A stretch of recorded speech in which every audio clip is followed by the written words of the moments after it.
qui renaît. Mais on ne peut pas nier que ça a pu exister, que ça existe encore. Maintenant, est-ce qu'il y a un autre type de discours potentiel de l'intérieur de la référence religieuse qui peut permettre de pouvoir dire, on n'est pas obligé d'être d'accord, mais on peut se positionner en étant pas forcément d'accord, mais dans le respect de la liberté des uns et des autres. Est-ce que c'est possible, oui ou non? Et ça, moi, je me suis retrouvé en face de gens comme ça. D'autres choses qui sont claires. Parmi ceux, moi, quand j'étais à Genève, il y avait des réunions de presse. Vous le prenez pas mal, hein, c'est pas après le match de foot.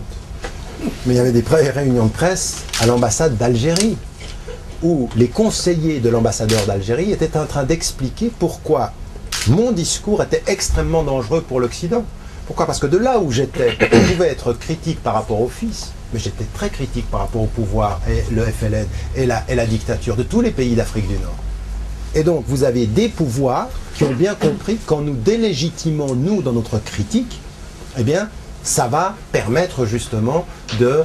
alors, en disant, ce sont des opposants, ce sont des islamistes, ce sont des gens dangereux, eh bien, il y a un vrai enjeu, là, de pouvoir. Alors, vous avez ces pouvoirs-là, et puis, à côté de ceci, des pouvoirs comme l'Arabie Saoudite, qui ont aussi envie que ce discours ne soit pas entendu, parce qu'on les critique. Et ceux qui sont très contents que ces critiques viennent et qui vont appuyer ces critiques, c'est des pays occidentaux. Et donc vous apercevez qu'il y a des pouvoirs occidentaux, le gouvernement français au premier rang, qui n'ont absolument pas envie. Moi, le gouvernement français, vous savez qu'on est dans des cantons, est venu me voir en me disant « Arrêtez de parler du roi d'Arabie Saoudite ». Quand il est venu, c'était plus que les tapis rouges. Il y avait les tapis rouges, les grands magasins étaient ouverts toute la nuit pour que les princesses viennent acheter. Il n'y avait plus de loi. Quand il y a l'argent, il n'y a plus de loi. Je veux dire, on vous dit la loi pour la burqa, tu parles. Si la femme du roi descend et qu'il n'y a pas possibilité d'avoir la burqa dans l'espace, ils vont lui faire un moyen pour traverser l'espace public. L'argent permettra qu'on ne s'intéresse même pas à la loi. Je veux dire, la seule mosquée où il y a un minaret dans lequel on peut appeler à la prière, c'est une mosquée qui est à Marbella en Espagne, c'est la seule en Europe, où ils appellent à la prière 5 fois par jour. C'est la mosquée de qui? Du roi d'Arabie Saoudite. C'est la seule. Lui, il a payé, avec la condition, on lui fait une mosquée, il appelle, il n'y a personne qui va venir prier. En Marbella, t'en as pas un, il y a 3 qui vont venir, mais on appelle.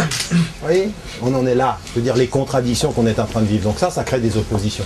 Voilà, c'est un tout petit peu ceci. Donc c'est un parcours au travers de tout cela. Au début du livre aussi, je parle un tout petit peu du parcours personnel, mais ce n'est pas le sujet qui nous intéresse maintenant. Ce qui nous intéresse, c'est peut-être ces questions fondamentales-là. Tout ça, c'est lié finalement à tous les débats que vous avez aujourd'hui. Enfin, on m'a même parlé aujourd'hui de cet imam égyptien qui a été renvoyé en Égypte. Est-ce que c'est la bonne méthode? Comment lutte-t-on contre le radicalisme? Toutes ces questions-là font partie d'une certaine façon transversalement des thèses fondamentales du livre. Voilà, merci beaucoup. Place aux questions. Alors... Vous avez semblé dire dans votre livre que il faut développer un islam européen, une véritable identité européenne.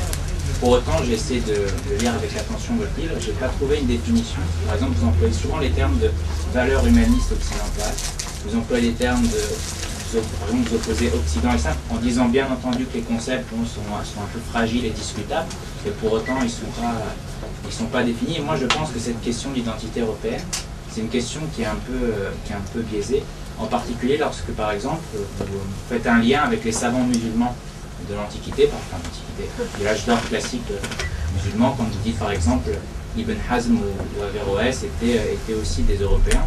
Alors moi je pense qu'ils étaient avant tout des gens du califat de Cordoue et qui se pensaient à mon avis plus comme des gens appartenant à la sphère musulmane qu'à la sphère européenne, surtout qu'à cette époque-là, je ne pense pas que l'Europe avait... c'est un peu un anachronisme dans la mesure où je ne pense pas que l'Europe avait ni une réalité politique, ni une réalité culturelle, et qu'un Français du XIIe siècle ou du XIe siècle ne se disait pas « je suis un Européen », etc. Donc ça c'est... Et la fin de la question, elle arrive sur cette question liée identité et territoire.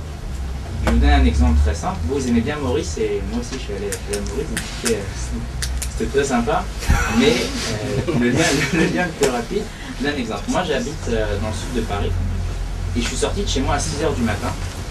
J'ai pris le bus, je suis arrivé à 7h à l'aéroport, et à 9h30 j'étais à Tunis. Donc en 3h30, j'étais en fait dans un pays arabe, dans une autre ère entre guillemets, civilisationnelle ou culturelle, en 3h30 de temps. Donc lié à mon avis l'identité au territoire aujourd'hui, c'est quelque chose qui est, à mon avis, du 19e siècle ou du 20e siècle. C'est pas quelque chose du 21e siècle, dans la mesure où les distances, elles ont plus de sens aujourd'hui.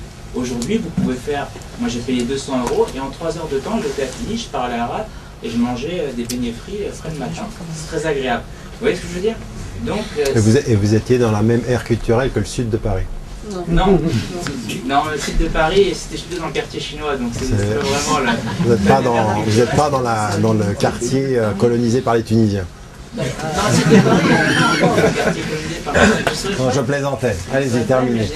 Mais je n'ai pas trouvé ce quartier-là. Donc ce que je vais vous expliquer, c'est donc cette idée de faire un lien avec ces penseurs musulmans du XIe siècle en disant qu'ils sont européens, c'est peut-être une lecture audacieuse et peut-être pas tout à fait correcte à mon avis. Et puis le second point, lier l'identité au territoire, je pense que maintenant l'enjeu, c'est peut-être de penser l'identité sans territoire et de penser l'identité dans la culture, et ça implique à mon avis de penser l'identité dans la langue, dans le patrimoine. Vous insistez dans votre ouvrage sur l'idée qu'il faut redécouvrir le patrimoine ancien, etc. Mais plus pour avoir confiance. Moi je pense qu'il faut le redécouvrir pour pouvoir penser l'identité liée à la culture et non pas nécessairement au territoire. Je ne sais pas où vous avez pris de mon ouvrage, celui-ci ou un autre, l'idée que j'associais l'identité à la territorialité. Je ne sais pas où vous avez situé ça. Déjà, l'idée que je traduis, qui est celle que nous avons tous une multitude d'identités, est déjà dans le soubassement de la formule, l'idée que associer identité et territorialité est un danger, et non seulement dangereux, mais c'est faux. Quand je dis que j'ai de multiples identités, j'associe mon identité à plusieurs dimensions. Quand je dis je suis égyptien de mémoire, je la place dans l'historicité. Quand je dis je suis musulman de religion, je la place dans la transcendance et dans le rapport au philosophique. Quand je dis que je suis suisse de nationalité, je le place dans le politique. Donc, etc. Et je dis même que je suis marocain ou mauricien d'adoption, c'est-à-dire que j'ai des choix d'expression identitaire. Et qu'ensuite, quand je parle de l'universalisme, que vous n'avez pas mentionné ici, ça brise complètement l'idée de l'identité qui serait simplement territoriale, parce qu'elle est fondée sur des principes. Donc quand je dis aujourd'hui que des gens comme Ibn Hazm ou Ash-Shatibi participent de l'expression, je ne dis pas comment forcément eux se considéraient, mais comment eux, dans l'histoire de l'Europe, ont apporté à la contribution même légale de l'Europe, mais c'est l'Europe qui les a disqualifiés de son histoire. En d'autres... Non, je veux dire, par exemple, Avicenne ou Averroès, vous prenez n'importe quel philosophe actuel, il vous dira très bien, oui, c'est grâce à Avicenne et Averroès qu'on a découvert Platon. Non, on vous dira... Non, attention. La disqualification n'est pas le fait de ne pas nommer.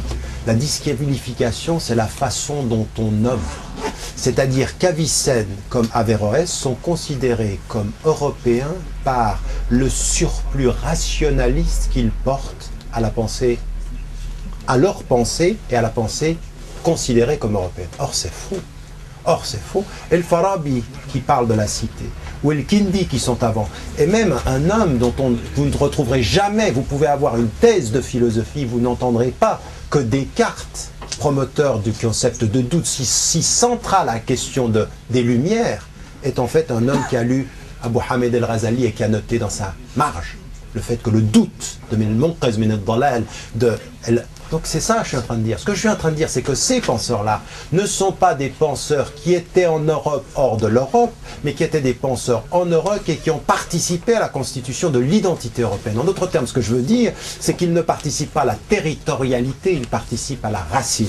Mais à la racine de quoi? Du territoire? Non. À la racine de la rationalité, à la racine d'un rapport philosophique à l'environnement et d'un rapport légal à l'environnement également. Dans une démarche de reconnaissance, je voudrais qu'on reconnaisse que ces gens-là ont participé à la pensée européenne.